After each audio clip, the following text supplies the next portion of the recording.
Hi hello అండి. వాడపల్లి శ్రీ వెంకటేశ్వర స్వామి వారి దేవస్థానంలో నిత్య అన్నదాన ప్రసాదం స్వామివారికి నివేదిస్తున్నారండి.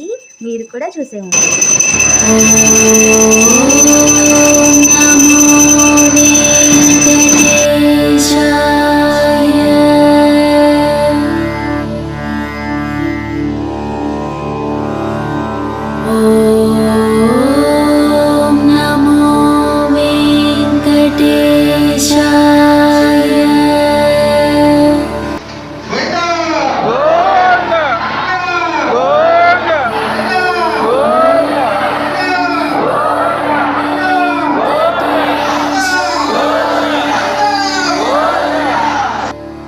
అరిటాకులో స్వామివారి ప్రసాదం చూద్దాం రండి. దోస ఆవకాయ, పప్పు, ఇంకా వేడిగా అన్నము, అరటికాయ కర్రీ చాలా బాగున్నాయి కదండి. ఓకే అండి, నెక్స్ట్ వీడియోలో కలుద్దాం. బాయ్.